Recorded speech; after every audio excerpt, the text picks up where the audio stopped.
할렐루야. 오늘 우리가 함께 부를 찬송은 찬송가 501장 너 시온아 이 소식을 전파하라 입니다. 이 시간 함께 1절로 하나님을 찬양하며 나아가겠습니다.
오늘 주실 하나님의 말씀은 마태복음 10장 1절에서 15절입니다.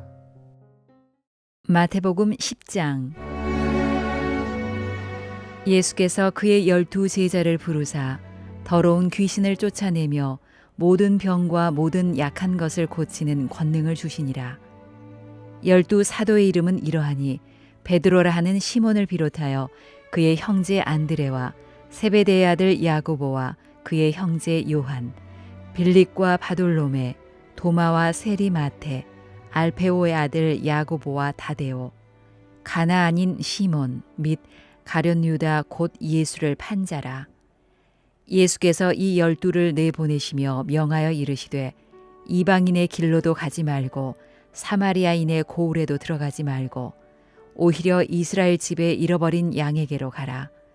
가면서 전파하여 말하되 천국이 가까웠다 하고 병든 자를 고치며 죽은 자를 살리며 나병 환자를 깨끗하게 하며 귀신을 쫓아내되 너희가 거저 받았으니 거저 주라. 너희 전대에 금이나 은이나 동을 가지지 말고 여행을 위하여 배낭이나 두벌 옷이나 신이나 지팡이를 가지지 말라. 이는 일꾼이 자기의 먹을 것 받는 것이 마땅함이라. 어떤 성이나 마을에 들어가든지 그 중에 합당한 자를 찾아내어 너희가 떠나기까지 거기서 머물라. 또 그 집에 들어가면서 평안하기를 빌라. 그 집이 이에 합당하면 너희 빈 평안이 거기 임할 것이요 만일 합당하지 아니하면 그 평안이 너희에게 돌아올 것이니라. 누구든지 너희를 영접하지도 아니하고 너희 말을 듣지도 아니하거든 그 집이나 성에서 나가 너희 발의 먼지를 털어버리라. 내가 진실로 너희에게 이르노니 심판 날에 소돔과 고모라 땅이 그 성보다 견디기 쉬우리라. 예수님은 직접 12 제자를 부르셨습니다. 주님의 사역에 동참시키시기 위해서였습니다. 제자의 삶을 살아간다는 것은 특권이요 기쁨입니다. 주님이 직접 부르셨기 때문이죠.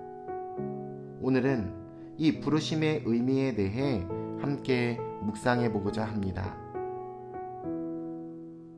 주님은 제자의 길을 걷는 이들에게 그 일을 감당할 수 있는 능력을 주십니다. 먼저 더러운 귀신을 쫓아내는 권세입니다. 이는 예수님의 제자라면 영적 전쟁을 치러야 함을 의미합니다. 그 다음 모든 병과 약한 것을 고치는 권능입니다. 우리는 주님이 주신 치유의 권능으로 영적 질병을 앓고 있는 자들을 돌보아야 합니다. 이때 우리가 잊지 말아야 할 것은 우리의 힘과 능력이 아니라 주님이 주신 힘과 능력으로 이 모든 일들을 감당할 수가 있다는 사실입니다.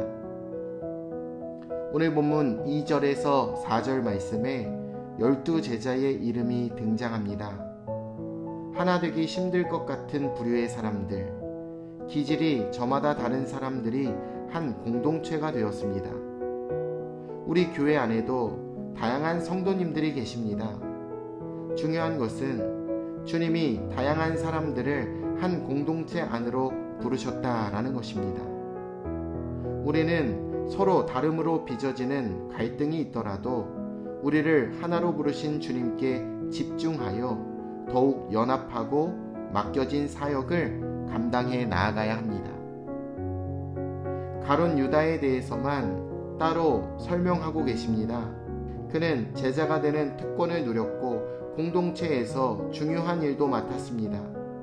그러나 그는 결국 실패하고 맙니다. 예수 그리스도께서 제자로 부르신 엄청난 기회를 받았음에도 불구하고 그는 부르심의 가치를 알지 못했기 때문에 실패하고 말았습니다. 그런데 우리도 그럴 수 있습니다. 제자로 불러주신 은혜가 얼마나 귀한 것인지 깨닫지 못한다면 주님의 사역에 동참하기는커녕 우리도 예수님을 배신할 위험이 있다는 것입니다. 예수님은 12 제자를 부르셨고 사역의 현장으로 보내셨습니다. 아직 훈련이 필요한 이들을 보내신 것입니다. 여기에서 우리는 이 사역이 이론만으로 이루어지는 것이 아님을 알 수가 있습니다. 우리는 직접 현장에서 배우고 단련되어야 합니다. 더구나 사역은 성령님이 함께 하시는 것이기에 담대하게 나아가야 할 필요가 있습니다. 제자들이 전해야 할 메시지는 천국이 가까이 왔다는 것입니다. 복음은 시급성을 지니고 있습니다. 긴박함을 느끼는 제자가 복음을 전하는 것이죠. 또 제자는 예수 그리스도께서 하신 사역을 행하는 사람입니다. 주님이 맡겨주신 이들을 위해 기도하고 헌신하는 것입니다. 예수님은 우리에게 이 일을 감당할 능력을 주셨습니다. 제자의 삶은 전적으로 주님께 맡기는 삶입니다. 이것이 맹목적이거나 무모해야 한다는 의미는 아닙니다. 하나님의 공급하심을 믿고 제자의 삶에 집중해야 한다라는 의미이죠. 주님의 제자는 거저 주기도 하지만 일할 만큼의 대가를 받기도 합니다. 주님의 일을 하는 이들을 돕는 것이 영적 도움을 받는 이들에게는 중요한 일임을 오늘 본문은 우리들에게 가르쳐주고 있습니다. 사역을 하다 보면 때론 복음을 거부하는 이들을 만나기도 합니다. 성경에는 이들을 향한 무서운 경고가 있습니다. 주님이 그들을 이교도 취급하시며 소돔과 고모라 땅에 임한 형벌보다 더한 벌이 그에게 임할 것이라는 말씀입니다. 이것은 주님의 제자들이 누구에게서 사명을 받았고 위임을 받았는지를 보여줍니다. 우리를 제자로 부르시고 사명과 능력을 주신 분은 예수님이십니다. 그래서 우리는 감사한 마음과 당당한 자세로 맡겨진 사역에 임할 수 있는 것이죠. 오늘도 하나님께서 우리에게 사명을 주셨습니다. 우리 각자의 자리에서 제자로서의 부르심에 합당한 삶의 모습으로 주 안에 살아가실 것을 우리 주 예수님의 이름으로 축원합니다. 내일 뵙겠습니다.